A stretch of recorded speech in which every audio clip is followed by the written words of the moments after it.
Okay, we'll start. Uh, Last class we have seen the Lepidopterous pests such as armyworm, caseworm, etc. Then later we have seen a dipteran pest, a gallmitch, Orsiolae oraceae. We have completed the nature of damage, symptoms, and management of gallmitch. We will continue with the next pest. Mainly today we will discuss about hemipteran pest, that is sucking pest. And if time permits, we will go into coleopteran pest also. So just a minute.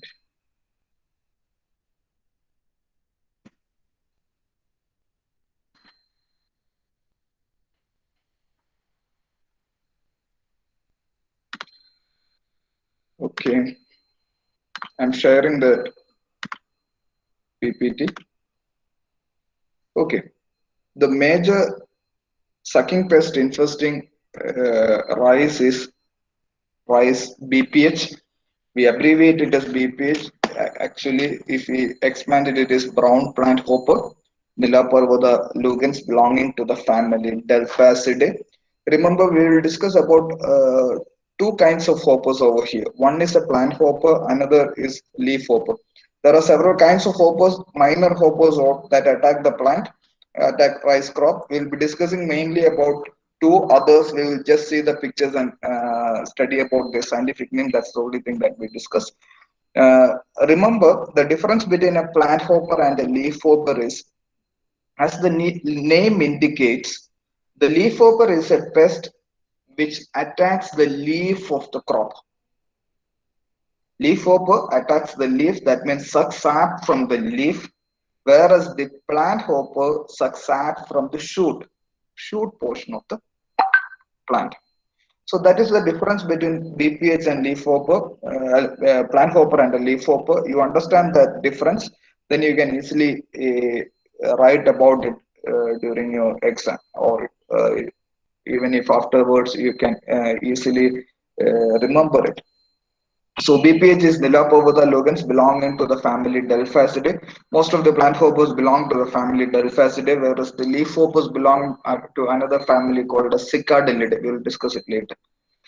Okay, and in the BPH, we have two different kinds of individuals. One is a Brachypterous individual, and another one is a Macropterous individuals.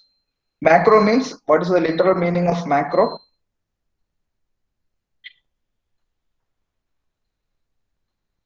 Anyone? Quick. Large, yes. So Macropterous means, Tira means, what is Tira? Hasina madam might have taught you. Wings, yes. So Macropterous means fully developed wings. So while Brachypterous has truncated wings or reduced wings. So BPH has two different forms of insects. One is Brachypterous, that is reduced wing or truncated wings. Macropterous ones have are fully winged or well developed wings. I will show the picture, then you can easily understand. See this one. From this, there are two Macropterous one and two Brachypterous one. Can you see both? There are four hoppers over here, plant hoppers over here. Among these, two are Brachypterous and two are Macropterous. Can you identify which are they? Yes or no? Yes. So from the picture, picture itself, it is clear. Just a minute. These two in the center, they are having fully developed wings. They are the Macropterous forms, whereas these two, which have partially developed wings, they are the Brachypterous wings. Abhilash, Yes, sir. wait, why you raised a hand? No, no, sir. I Okay, don't. okay, fine, fine. So These are the brachypterous ones are having reduced wing, whereas the macropterous ones are having fully developed wings. And this insect BPH lays eggs along the midrib of the leaf sheet. They lay eggs along the midrib of the leaf sheet, not on the leaf, but on the leaf sheet. If you see the leaf sheath of rice, it will be wrapping around the shoot, wrapping around the stem, and it lays eggs along the midrib of the leaf sheath, and the eggs looks like a hand of banana bunch. Do you know what is a hand, fingers, etc. in banana?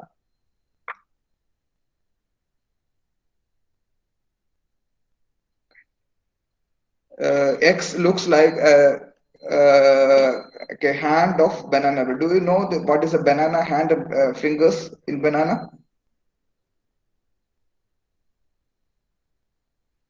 Yes, then I don't know whether I have a picture of it. No, there is a picture from IRRI. I forgot to include that in the slides. If I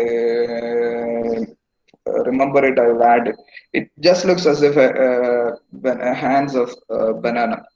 So that's the way the eggs look like, and both the nymphs as well as the adults. Remember, in the case of Lepidopteran pests as well as Dipteran pests, mostly the young ones, the larval stage will be the damaging one.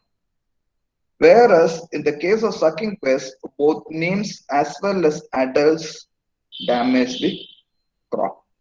Both suck sap from the base of the plant. I told you in the first instance itself, the plant hoppers are the ones that are the insects which suck sap from the shoot or the stem portion of the plant. Leaf hoppers suck sap from the leaf. So nymphs and adults suck sap from the base of the plant, and because of the sucking of sap from the plant, the plant starts yellowing and later the plants start drying. I will repeat, because of the sucking of the sap by nymphs and adults from the base of the plant, plants start yellowing because the nutrients will be sucked out by the insects. Then later on, the plant starts drying.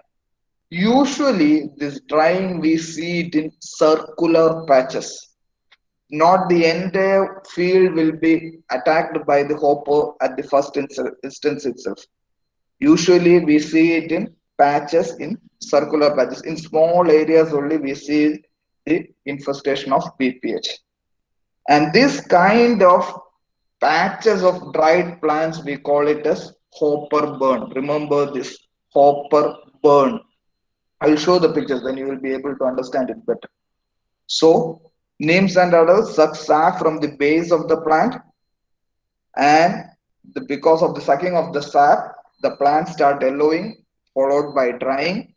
And this drying happens, yellowing and drying happens in small patches, circular patches, because the infestation starts in small circular areas. And those dried up patches, we call it as hopper burn, and the pest is normally severe during the third crop, that is the punja season. So but last year we observed BPH during the second crop also, but that's the first time I have witnessing a severe incidence of BPH in the second crop. Usually we observe BPH in the third crop, especially in late zone third crop. If the crop delays after April, May, etc., then the BPH infestation is usually severe. And if it is left unattended, the entire crop will get dried out. So that's the severity of this pest. In the last season, we had severe infestation of BPH in Kutanad. Some areas, the complete crop was lost.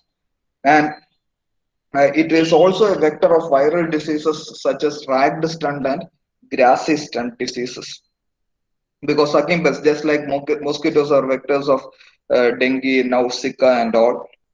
These sucking pests, BPH, and other most of the sucking pests act as vectors of certain viral diseases such as grass. Here, BPH is a vector of grassy stunt and ragged stunt. Don't worry much about this.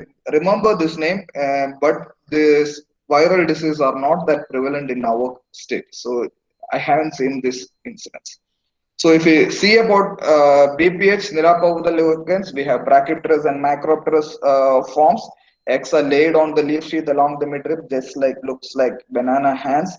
Suck sap from the both nymphs and adults suck sap from the base of the plant, leading to yellowing and drying of the plants in circular patches. It is called as hopoburn, mainly seen in the late zone punja crop, and it is a vector of viral diseases such as raged stunt and wilted stunt. This is the picture which we have seen. See this. In this picture, you can see this dried up patches.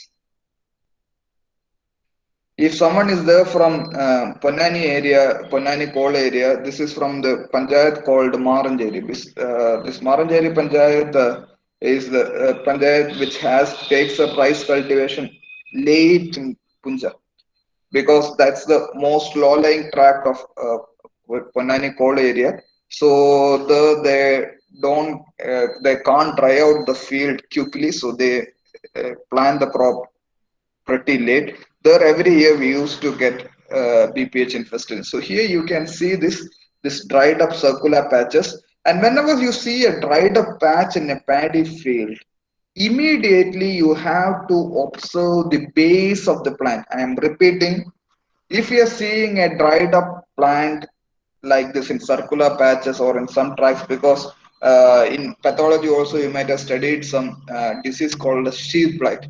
Sheath blight and BPS sometimes we may get usually confused, but in both the cases the plant will get dried out, but in both the cases the symptom we can clearly understand only if we observe the base of the plant. If you see like this, enter into the field, observe the base of the plant, and you can see innumerable number of nymphs and adults congregating at the base of the plant and sucking the sap from the base of the plant. I told you it's a plant hopper. It sucks sap from the shoot. So you can see this, whatever you see, though I'll give a close up with the seed. This is how the insects, you can see Brachypterous forms and Macropterous forms here also. They will be congregating on the shoot and suck sap from the plant. And that's how we will get these circular patches, and these circular patches are called as hopoburn. So, are you clear regarding the nature of damage, symptoms, etc. of BPH? Yes, okay. Now let's see the management part.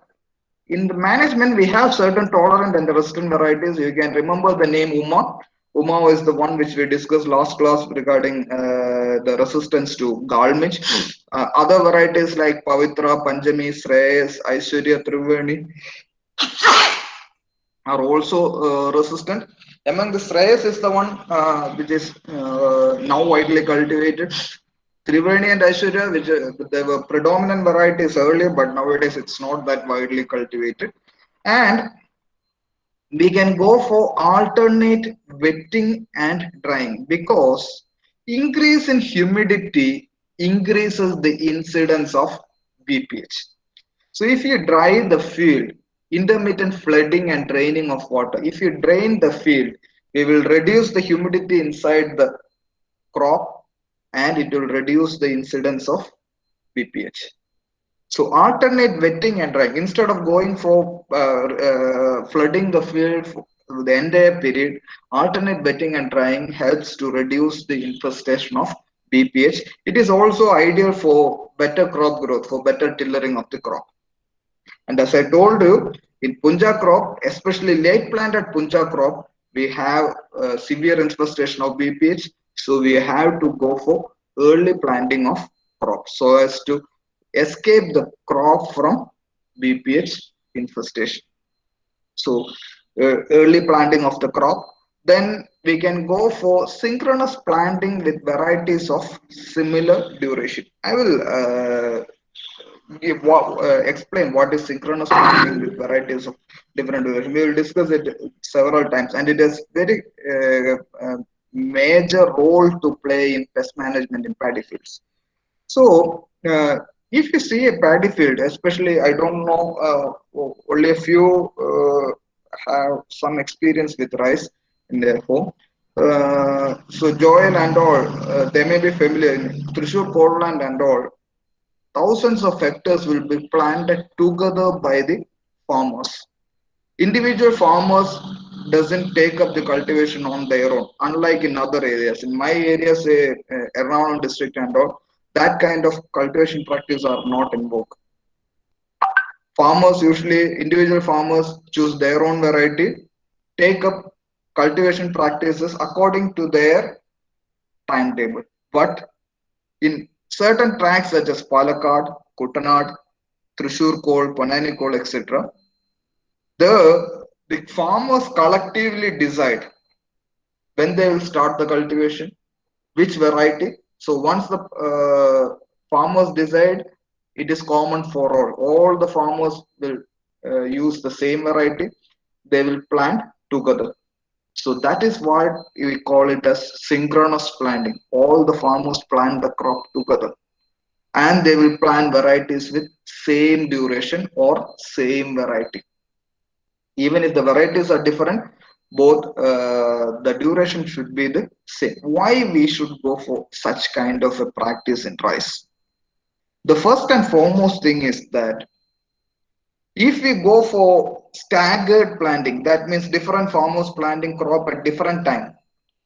I have a very good picture when I took when I went to a field, wherein one field is getting harvested, another field is in the maturity phase, another field is just in the tillering stage, etc.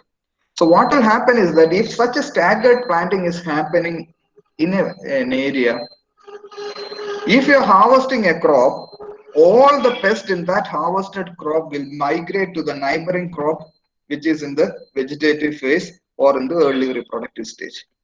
So the farmer who is cultivating the crop first will somehow escape pest infestation. But those who plant late will get severe pest incidents.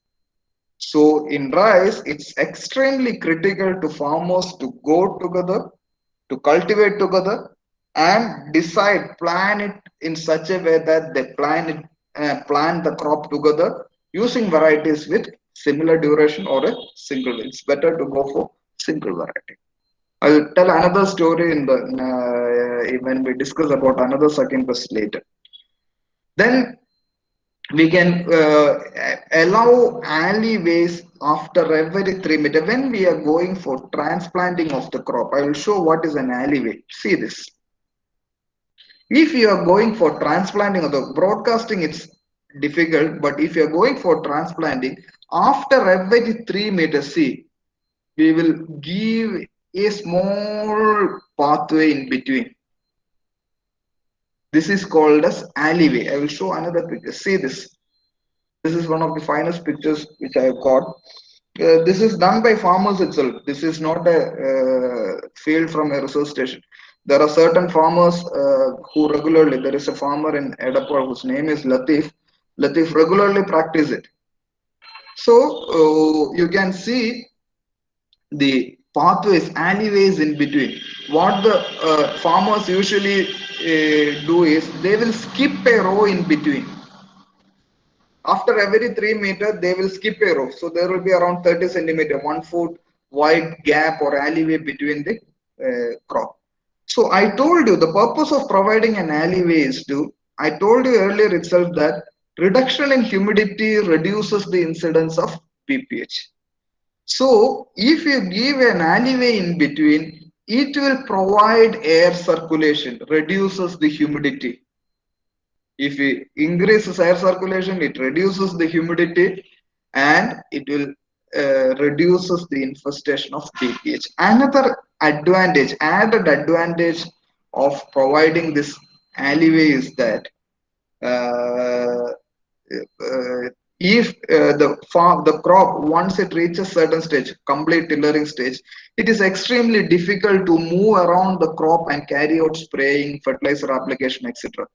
And if anyone has tried to move around the fully grown rice field, it's extremely difficult. So if you're providing an alleyway after every 3 meter, you can carry out all the intercultural operations easily, like such as spraying, such as fertilizer application, even for the surveillance of the crop. So that alleyways is one cultural practice which will help to reduce the infestation of BPH. Then avoid closer spacing. I told you, if there is closer spacing, there won't be any air circulation. There will be high humidity. There will be heavy incidence of BPH. Then you have light traps. BPH are the ones which are heavily attracted to light traps. So it's a highly positively phototropic insect. We can install light traps. Remember one thing, excess nitrogenous fertilizer leads to heavy infestation of BPH. So dose of nitrogenous fertilizer should be reduced or should be applied only at the recommended levels. Then among the insecticides, avoid the use of synthetic pyrethroids. In 80s, 70s, 80s, synthetic pyrethroids were introduced in Indian market. That is in 80s, I feel. I don't exactly remember. And synthetic pyrethroids, if you remember the mode of action, it has quick knockdown action. That means it kills the insects instantaneously. So that means if you spray the crop, after 30 minutes or 1 hour, you can see dead insects floating over the water. But the major disadvantage with synthetic pyrethroid was that it will kill all the insects in the field, irrespective of insect pests or natural enemies. So farmers were very much happy or convinced with the effectiveness of synthetic pyrethroids because immediately after the spray, they can see dead insects. They were highly convinced with the efficacy of synthetic. And these synthetic pyrethroids were heavily used for management of rice pests in Kutanad in 80s, early 80s. So what did happen is that the synthetic pyrethroids, all of them are contact in nature. That means it will kill the insects only if the insecticide falls on the insect. So I told you in the earlier instance itself that the insects are remaining at the base of the plant. So if a farmer sprays over the upper surface of the foliage, rice crop, the insecticide won't reach the BPH which is remaining at the base of the plant. And there are several natural enemies which prevent the buildup of BPH. One such natural enemy is a predator called as Sirtorhinus lividipennis. Sirtorhinus lividipennis, that's a predator, natural enemy, which is present in the rice ecosystem itself. This Sirtorhinus will feed on the BPH and checks the buildup of this, prevent the buildup of the BPH population. But the synthetic pyrethroid spray will kill all the predators. It won't kill the BPH because the insect is remaining at the base of the plant, and it leads to a resurgence. That means increase in the population of BPH. This happened in Kutanad in 80s.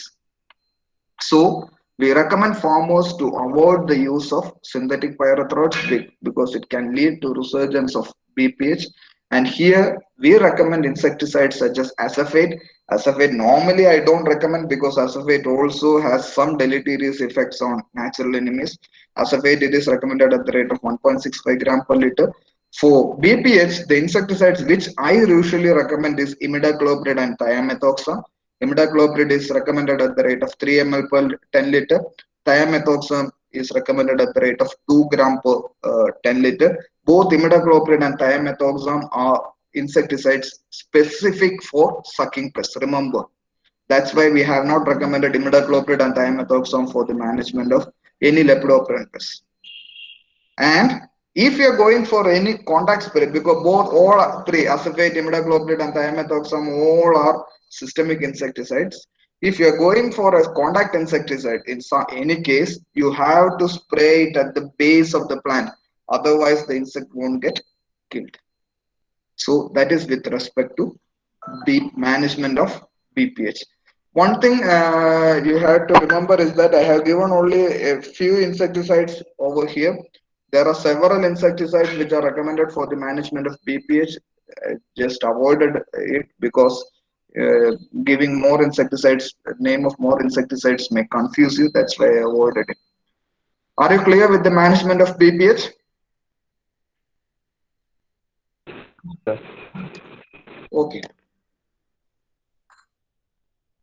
So the pictures. Then we will go for the next group of succumbers, that is green leaf hoppers.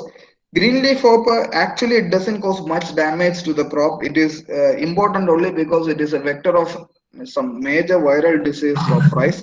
Though it's not seen in Kerala, it's severe in other parts of our country. That's the importance of GLH. As the name indicates, its color is green. It's a leaf hopper. That means we see the pest on the leaf. We have mainly two species belonging to the genus Nephotetics. We have Nephotetics nigropictus and Nephotetics virescens. So these two are the two species of GLH which we normally see in rice, which belong to a family Cicadelidae. That's also I told you in the previous case.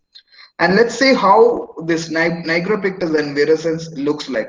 Both are wedge shaped. All the insects, these plant hoppers and leaf hoppers are wedge shaped. Wedge shaped means they are inverted, they are V shaped in nature. I will show the picture, then you can understand.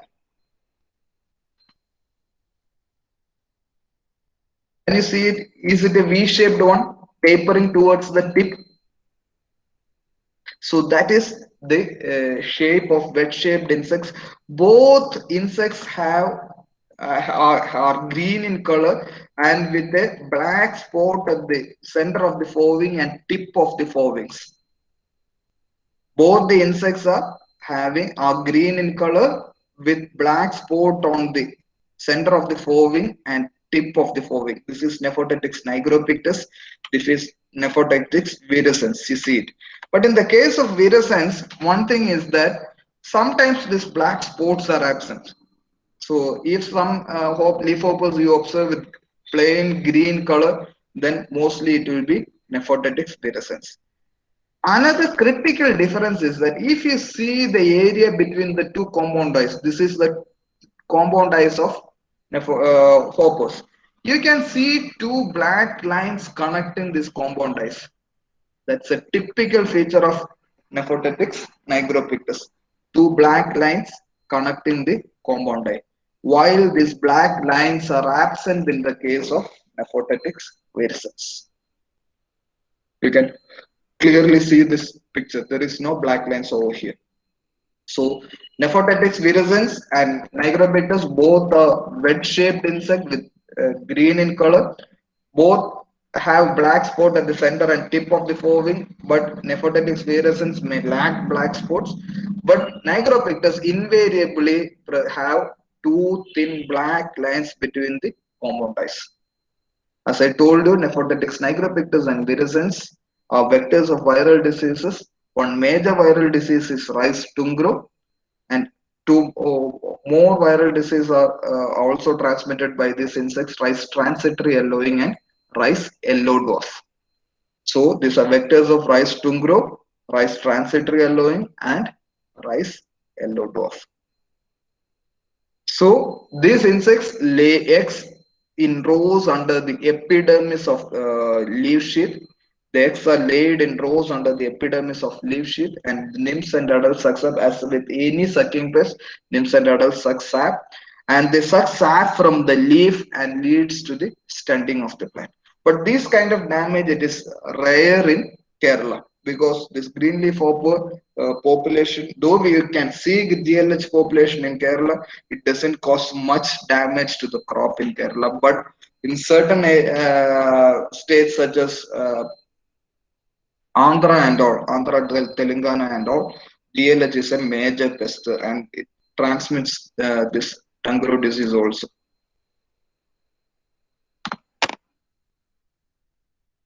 So this is one close-up picture. You can see this is Nigrobacterus. You can see the lines, black lines between the compound eye. And this is virescens. You can see there is no black marking between the compound eyes. So we are moving to the next pest, that is Leptocoryza acuta. The family is Allididae, belong to the order Hemiptera.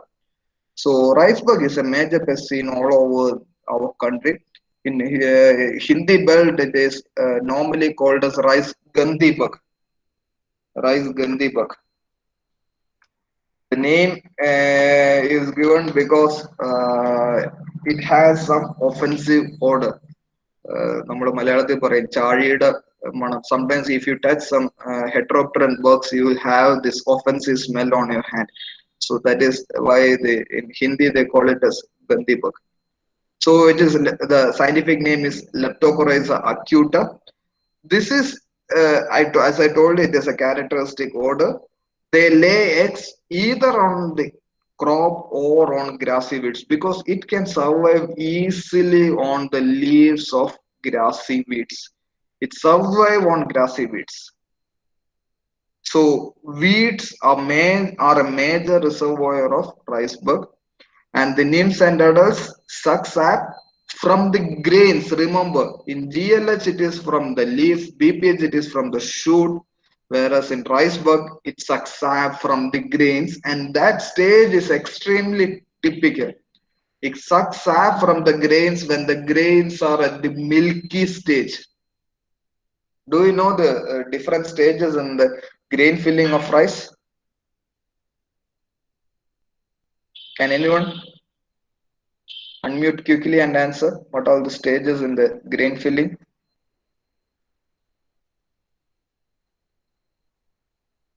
No. Milk stage, duff stage, and the next stage is hardening stage, grain hardening stage. നമ്മൾ മലയാളത്തിൽ പറയും പാൽ പരുവം, പാൽ ഉറയ്ക്കുന്ന പരുവം, പിന്നെ അത് മണിയാവുന്ന കട്ടിയായിട്ട്. So when the grains get filled easily, otherwise you practically see all these stages of the crop. That's the difficulty we are facing. We can't show you the crop. We can show you the stages of the crop. Once the flowering occurs, once the pollination happens, then the grain starts getting filled with the food material, and initially it will be in a milky stage, that means in a liquid consistency, and after 2 weeks this liquid state starts solidifying, starts hardening, and later it gets completely hardened, and this rice bug has to pierce the grain and sucks this suck sap from this grain, and it can do so only when the crop is at the milky stage, when the grain has not hardened. That is only a short period of 2 weeks in a crop. So nymphs and adults suck sap from the grain when the grain is at the milky stage, and if the grain has been damaged by the rice bug, the grain will turn chaffy. There will be nothing inside it because the entire grain was sucked out by the insect during the milky stage. The grain will be chaffy, it will be brown and completely dried up. And on the husk, on the outer portion of the grain, we can see some puncture holes. Some brown spots can be seen. It will be the puncture spots through which the stylets of the bugs will be inserted. But remember, there are certain pathogens, fungal pathogens, which can also cause some brown spots on the grain, but we can easily differentiate between these two if you have a slight experience. Then, because of the lack of filling of the grain, the panicle doesn't bend. Panicle will stand erect. Can you name any insect which you have studied earlier where the panicle will stand erect because of any insect infestation?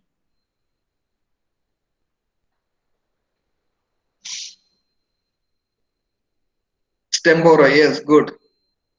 But the difference between stem borer and rice bug is that in stem borer, all the grains in the panicle will be chaffy because from the base, the stem borer damage the crop and nothing will reach the panicle.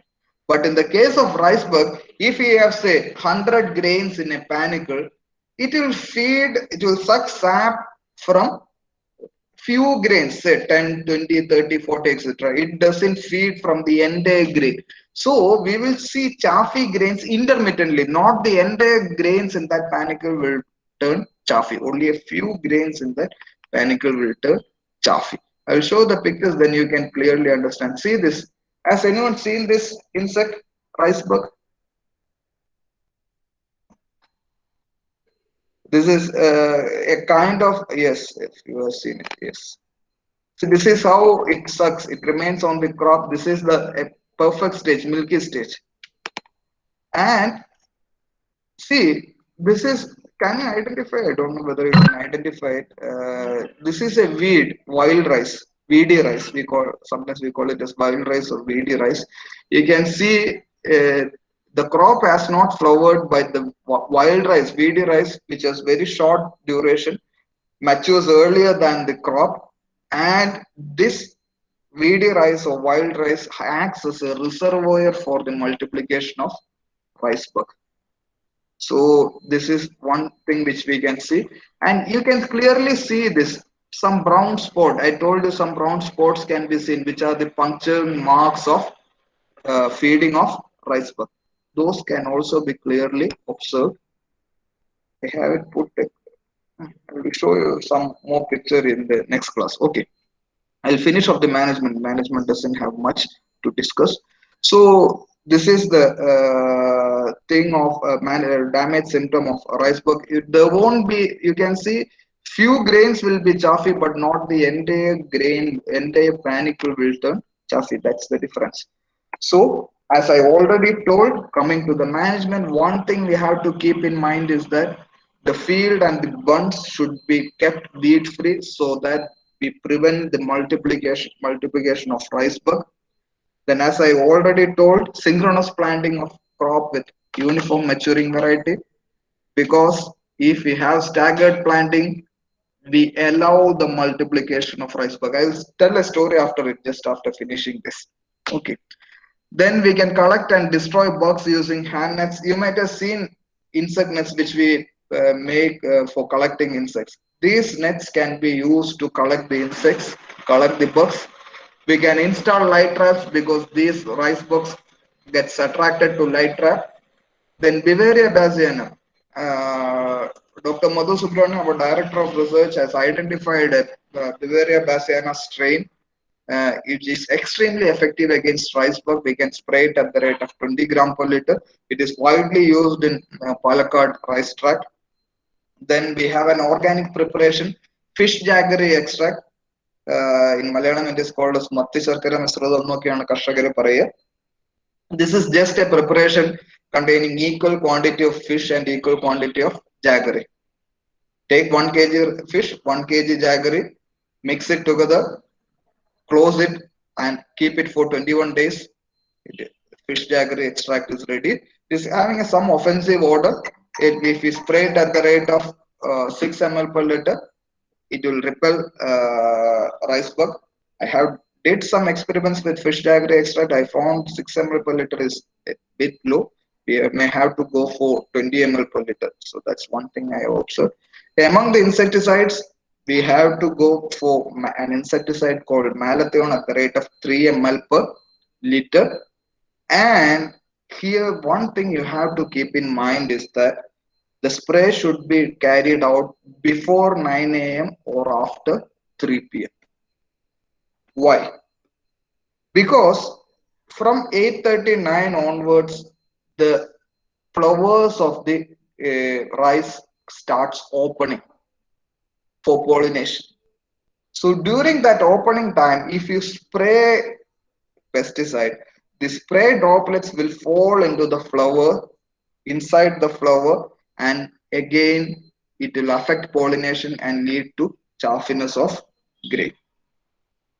So we have to carry out the spraying before the opening of flowers in the early morning or in the evening when the flower gets closed, because we are spraying during the flowering time. So that thing we have to keep in mind. Another thing is that whenever we are spraying, if any weedy area is there, you should spray on the weeds. So I have finished. I will just within 1 or 2 minutes, I will tell you a story which happened when I was handling a class to farmers. That was in Edappal area. Don't think I'm a resident of Malappuram because I worked in Malappuram for about 7.5 years. So a lot of examples I suggest are from Malappuram area. So the I was handling a class and told about different pests which affect the crop. And once I reached Riceburg, one farmer was sitting in the front row told me, "Sir, there is no need to explain about Riceburg. This year we won't be having any Riceburg infestation in our field." He was so confident. I wondered why. I asked him why he was so much confident that this year you won't be having any Riceburg incidents. So he told that we all have planted the crop together, the same variety. That means synchronous planting with the same variety. And even if we have a Riceburg incidence, it will be divided equally among the farmers. That's what the thing he told. Even if we have a Riceburg incidence, it will get divided equally among the farmers. How it happens? See, if it's a Riceburg incident, say it can attack the crop only during the milky stage. That's only a 2 week window in the crop. So if the insect attacks the crop only during the 2 week window, initially the population will be extremely low, very low, and it gets multiplied over a period of time. So initially, if all the farmers are planted it together, the insect will get only 2 weeks to multiply. At that time, initially it has only few numbers. So it multiplication takes time. By that time, it gets multiplied into huge numbers. The crop must have passed the susceptible stage, that milky stage. It must have turned to dove stage. That was the confidence of the farmer, the practical experience of the farmer. But if you are going for a staggered planting, one farmer, the crop will get milky stage, the insect will get multiplying there. After 2 or 3 weeks, the neighboring farmer, the crop will reach the milky stage. Then all the bugs will shift from this farmer to the neighboring farmer. Clear? I'm stopping it over here. Any clarifications? I took about 2 to 3 weeks, 2 to 3 minutes extra.